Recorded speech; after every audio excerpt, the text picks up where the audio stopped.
The republic that began life here in the city of Weimar 100 years ago was an optimistic one. A new constitution was created in liberty and justice to serve internal and external peace and to promote social progress. But it was also a constitution written in unstable times. The Treaty of Versailles blamed Germany for everything that occurred between 1914 and 1918. The demands for reparations were unsustainable, and quickly the financial fallout resulted in hyperinflation, social division, and further political instability. Eventually, after the political pendulum had swung back and forth, a dangerous new era was unleashed.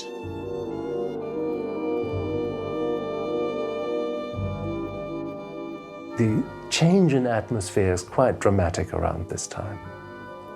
The National Socialists were not like old-fashioned right-wing politicians. They're a little bit more like many populist movements today, because that's not for nothing that they were called National Socialist. They were quite socialist in their social policy. They gave a lot more money to little people. They built houses. They had the famous VW that started off as, it's called the Volkswagen, the car for the people. It had a huge program of sending people on holiday. It made sure the working conditions were okay. So, what's not to like for people who had nothing before? They really thought that the Aryans, as they called them, a human race that does not exist, were the most valuable and therefore by nature had the right to take everything they needed to become greater and more powerful, to annex, to invade, to subdue whoever was in their way. The Nazis came to power simply by being elected. They were the strongest party in the parliamentary elections of 1933. Hitler was made Chancellor in quite an orderly, normal way by the then President Hindenburg, who was also an old Field Marshal of the German army and probably didn't quite understand what he was faced with. And it happened on a completely legal basis, at least at the beginning. There was no coup, there was no bloody revolution, they were simply elected into power. When the Nazis came to power, they had specific goals in mind, seeking to regain land Germany had lost after the First World War. They wanted to restore the country's sovereignty, but they also wanted to alter its ethnic and social makeup. Jews were removed from public life, and the Nazis quickly changed the country's cultural landscape. In short, they rejected all the experiments and the society that had flourished during the Weimar Republic. Anything that didn't match the Nazis' skewed ideals was either banned or burned. That included piles of books burned on this square in Berlin, Babelplatz, on the 10th of May 1933. The works of esteemed Jewish authors such as Joseph Roth and Sigmund Freud joined Erich Maria Remarque's All Quiet on the Western Front and Thomas Mann's The Magic Mountain on that pyre.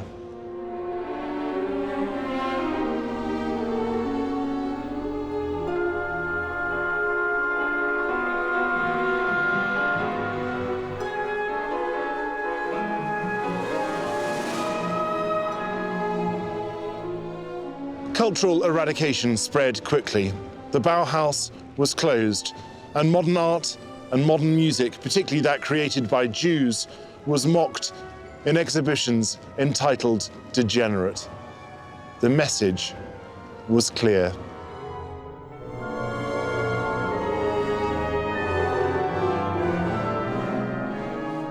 While National Socialism brought about a new version and formulation of European culture, Bolshevism is the declaration of war by Jewish-led international subhumans against culture itself.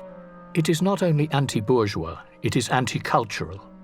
It means, in the final consequence, the absolute destruction of all economic, social, state, cultural, and civilizing advances made by Western civilization for the benefit of a ruthless, a nomadic international clique of conspirators. who have found their representation in Jewry. These attacks were nothing new, though they quickly gained in potency. But despite all this, many figures wanted to continue creating, often in defiance and sometimes to blend in. But how to do it? What were the new rules? How could you have your work published or performed if you were degenerate? For many composers, that meant returning to the past, principally to the music of Johann Sebastian Bach.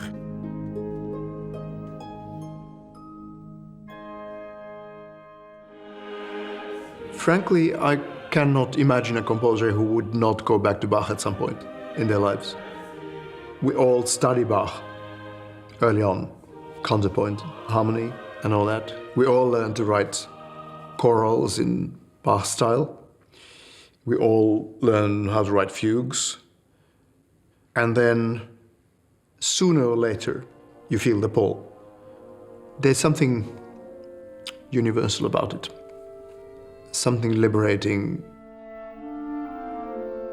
For Berg, he chose a very particular Bach chorale. And I think the reason why he chose that is the fact that it has got a whole tone scale in the beginning. This.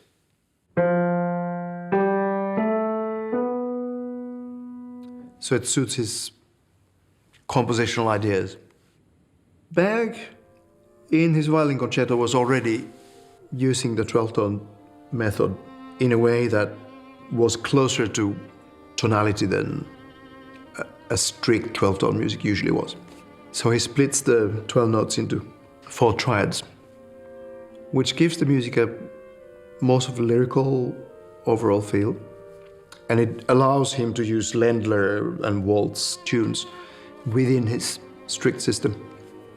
And then there's the Bach chorale in the second movement that is also an homage to Manon Gropius, who was the daughter of Walter Gropius, the architect, who died in her teens.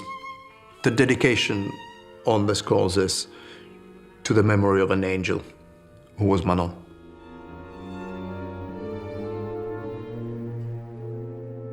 Maybe Alban Berg's violin concerto was an attempt to placate those who called his music degenerate or would do worse.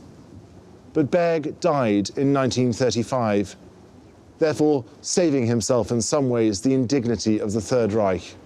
For others, it was too late.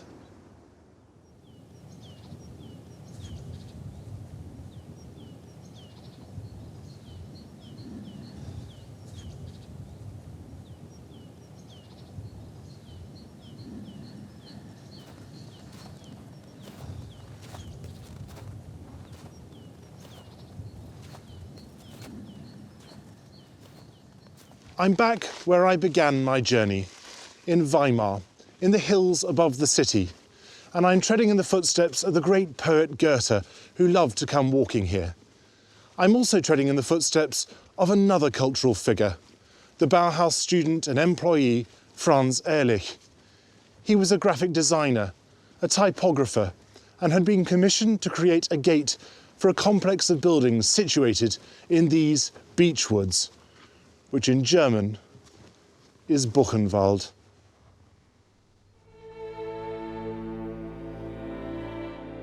Franz Ehrlich was creating a gate for the Nazi concentration camp here, where he had been sent as a prisoner in 1937 because of his communist leanings.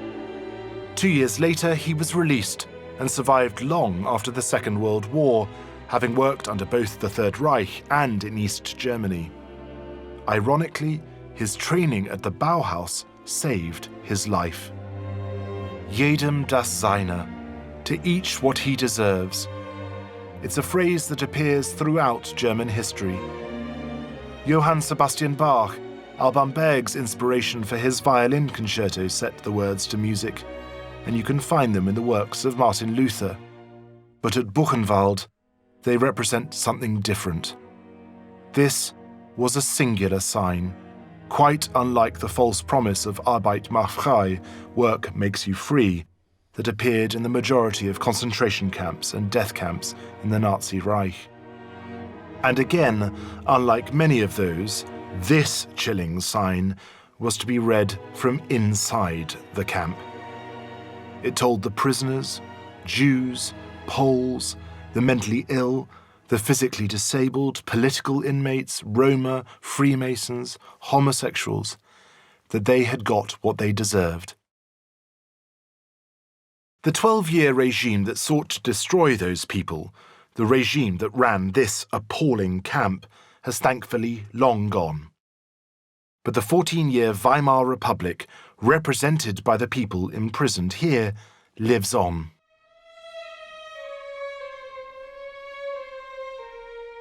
Because for all the horror that this gate represents, I can't help but feel it was also an act of defiance.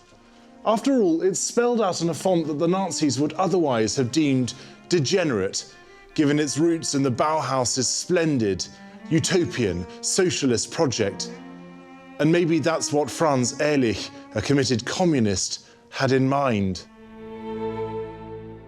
Today, for me, this sign speaks of the fortitude of Weimar culture.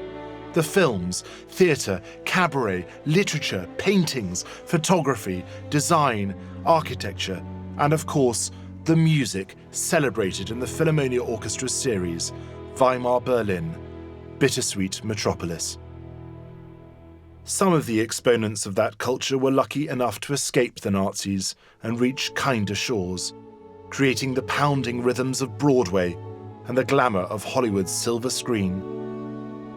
Others were not so lucky, but their spirit lives on too, in our own vibrant, multicultural society, as well as in the art created before Germany was hijacked by Hitlerite brutes. Jedem das Seine, to each what he deserves. To a fascist regime, a history of shame. To cultural endeavours celebrating the human spirit, centuries of appreciation.